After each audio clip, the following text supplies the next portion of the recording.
শীতের শুরু আর পুজোর আমেজ ঘুরতে না গেলে হয়। তাই মাত্র 2800 টাকায় ঘুরে এলাম সুন্দরবন।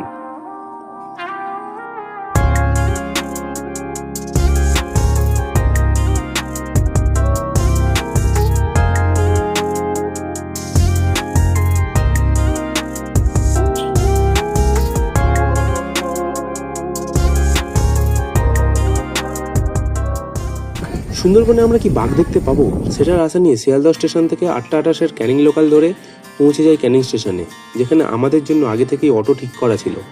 আর এই অটো করেই কিন্তু আমাদের যেতে হবে সোনাখালি। কিন্তু তার আগে এই ভিউটা দেখো, জাস্ট অসাধারণ। এটা হচ্ছে মাতলা নদী। আগে কিন্তু এখান থেকে লঞ্চ ছাড়তো, কিন্তু পল্লীপাড়ায় এখন সেটা সোনাখালি থেকে ছাড়ে। সোনাখালি পৌঁছে এই দাদা আমাদের জন্য অপেক্ষা করছিল, আর এনার সাথেই চলে গেলাম জেটি ঘাটে। এই হচ্ছে সোনাখালি জেটিঘাট, আর এখান থেকেই কিন্তু আমাদের জঙ্গল পাড়ি দেওয়ার যাত্রা শুরু হবে। এই হচ্ছে আমাদের বোটটা কিন্তু খুবই সুন্দর ছিল। বোটের মধ্যে খাওয়ার জন্য চেয়ার টেবিলেরও ব্যবস্থা ছিল।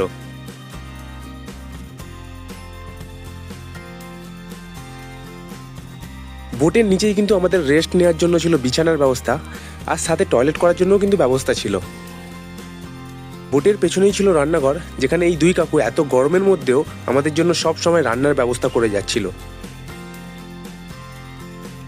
তো বোটে উঠতেই প্রথমেই আমাদের জন্য চলে এলো ওয়েলকাম ড্রিঙ্কস। আর এটা তো সবে শুরু, কারণ এরপর দুটো জিনিসই আমাদের মনোরঞ্জন করবে। এক হলো জঙ্গল, আর দুই হচ্ছে খাওয়া। আর বলতে বলতেই আমাদের সকলের টিফিনও রেডি হয়ে যায়। টিফিনে ছিল লুচি, আলুর দম ও 1 পিস সন্দেশ।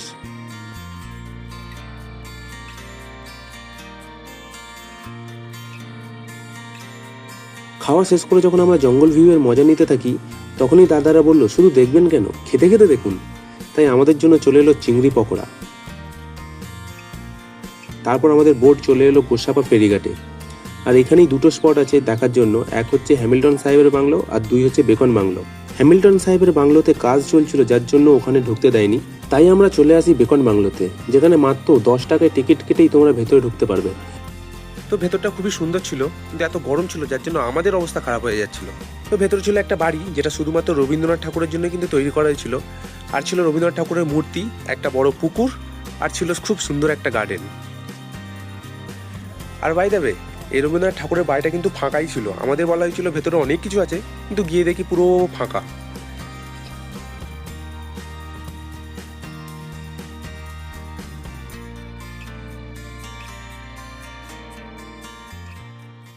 কি আমার বাবা কিছু একটা বলতে চাইছে এই রবীন্দ্রনাথ ঠাকুরকে নিয়ে, একটু শুনে নিন আপনারা।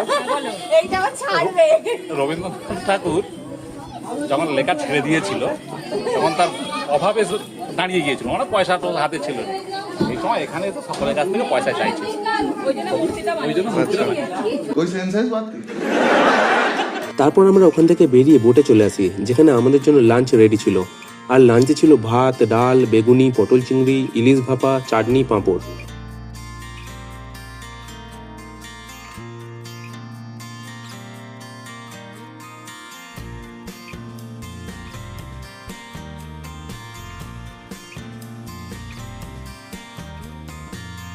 অবশেষে আমরা মেন নদীতে এসে পৌঁছালাম।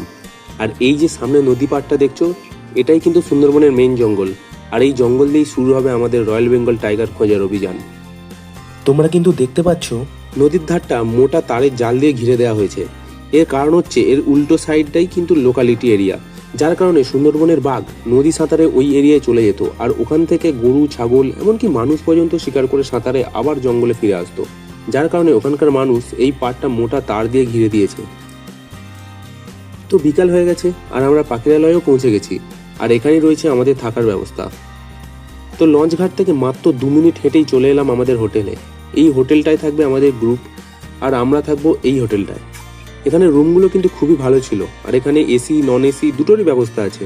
তো আমরা কিছুক্ষণ রেস্ট নিয়ে নিলাম, কারণ সন্ধ্যেবেলায় আমাদের জন্য অপেক্ষা করছে কফি, পকোড়া আর ঝুমুর নাচ।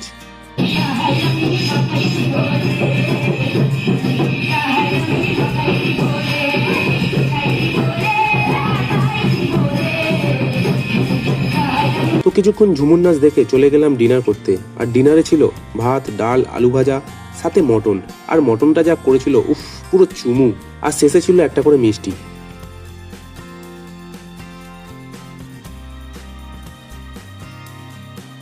তো দ্বিতীয় দিনের শুরুতেই আমরা সকাল সকাল বেরিয়ে পড়ি জঙ্গল দেখতে, এক কথায় বাঘ খুঁজতে। আর লঞ্চ ঘাটে ভিড়টা দেখো শুধু।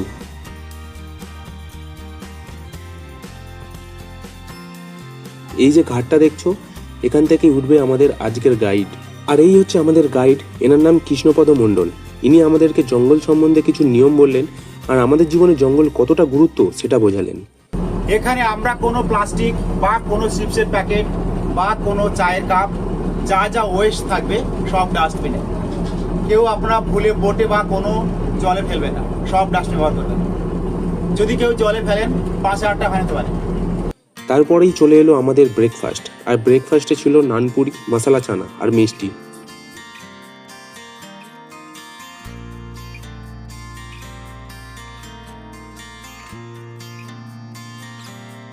তারপর আমাদের বোট ঢুকে পড়লো একদম জঙ্গলের মাঝে, যেখানে নদীর দুধারে ছিল পুরো জঙ্গল। আর এখানেই কিন্তু বাঘ দেখার সম্ভাবনা সব থেকে বেশি। আমার চোখ খারাপ না বুঝতে পারছি। আচ্ছা আচ্ছা আচ্ছা, হ্যাঁ হ্যাঁ হ্যাঁ, না দেখো হ্যাঁ বলে দিতে হবে। ये सब क्या देखना पड़ रहा है? अच्छा है मैं अंधा हूँ।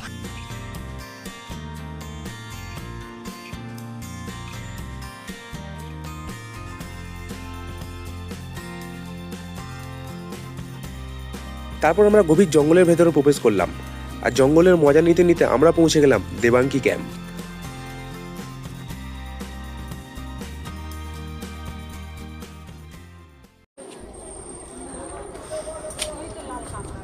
ফাইনালি আমরা পৌঁছে গেছি দেবাঙ্কি ক্যাম্প।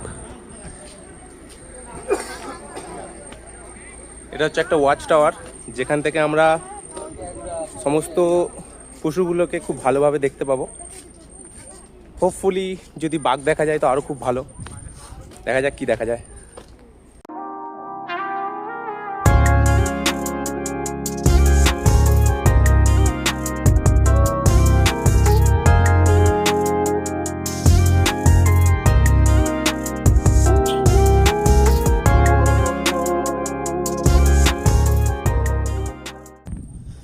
এখনো পর্যন্ত কিন্তু কোনো পশুই দেখতে পেলাম না, না বাঘ, না কুমির, না হরিণ। মানে এই টাওয়ারের মধ্যে আগে কিছু আছে কিনা দেখা যাক। এগিয়েই তো যাচ্ছি।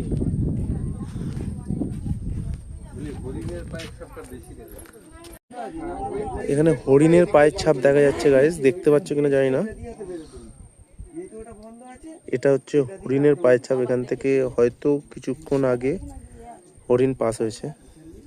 তারপর আমরা বোটে ফিরে আসি, আর বোটে আমাদের জন্য রেডি ছিল আমুদি মাছ ভাজা। আর মাছ ভাজা খেতে খেতে জঙ্গলের মজা নিতে থাকি।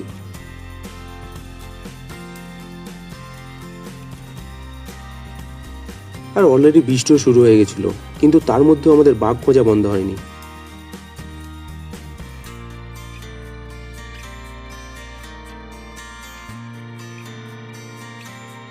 বাঘের দেখা পাচ্ছিলাম না, তাই আমি ভাবলাম ট্রেন্ডিং বোটিং ডান্সটা করেই নি।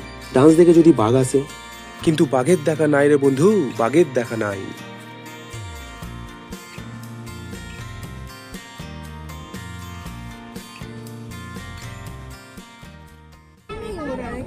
নেই,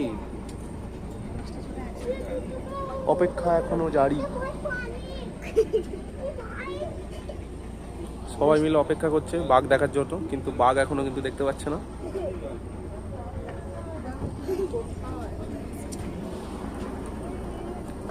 বাঘও কিন্তু আমাদের জন্য অ্যাকচুয়াল অপেক্ষা করছে। कोई सेंस है इस बात की? তারপর আমরা পৌঁছে যাই সুধন্যখালিতে। এখানেও একটা বড় ওয়াচ টাওয়ার আছে।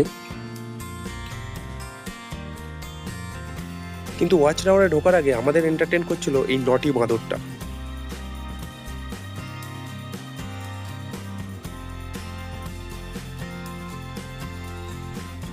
ঢুকতেই দেখি বাগদেবতা ও মা বনবিবির একটা মন্দির আছে।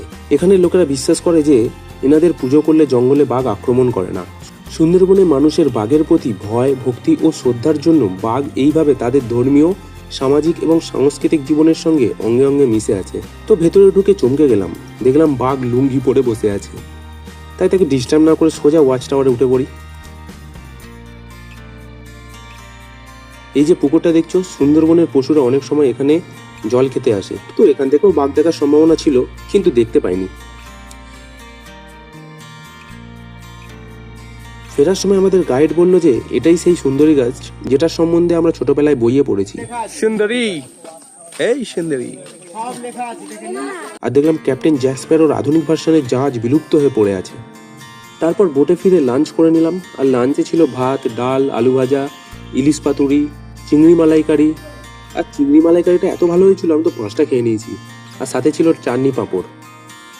তো ফাইনালি আমিও বোট চালিয়ে নিলাম, ভাবলাম আমার বোট চালানো দেখে যদি বাঘ বেরিয়ে আসে, আর সেটাই হলো, ফাইনালি বাঘ দেখতে পেলাম গাইজ।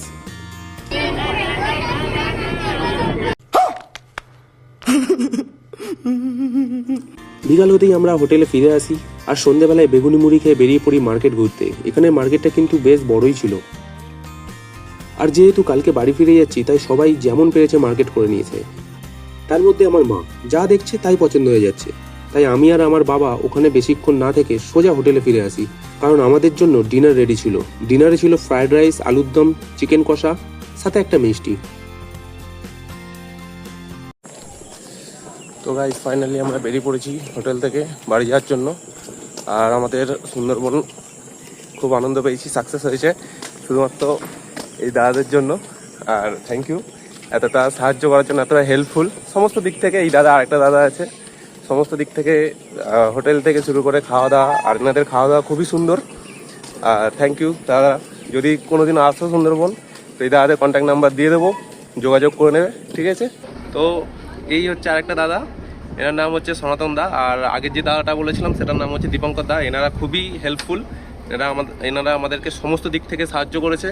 তো আপনারা যদি আসতে চান এনাদের সাথে যোগাযোগ করবেন, সাগর সঙ্গম ট্রাভেলস, ঠিক আছে? ডেসক্রিপশানে এনাদের নাম্বার দিয়ে দেবো, যোগাযোগ করুন। আর খুবই হেল্পফুল। Thank you.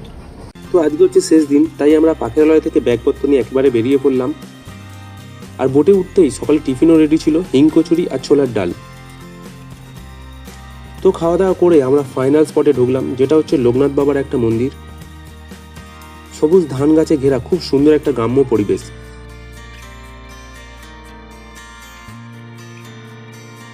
আর এই হচ্ছে সেই মন্দির।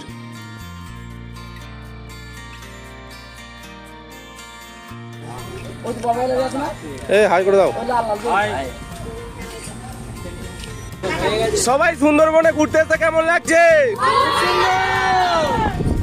ফেরার দিনে লাঞ্চে ছিল ইলিশ বিরিয়ানি আর চিকেন কষা। আর বিরিয়ানি খেতে খেতে আমরা রওনা দিলাম সোনাকালী ঘাটের উদ্দেশ্যে। তো অবশেষে আমরা সোনাকালী ঘাটে চলে আসি, আর এখান থেকে ওনারা আমাদের অটো করে আবার ক্যানিংয়ে পৌঁছে দেয়, আর যেখান থেকে আমরা শিয়ালদহ ট্রেন ধরে বাড়ি ফিরে আসি।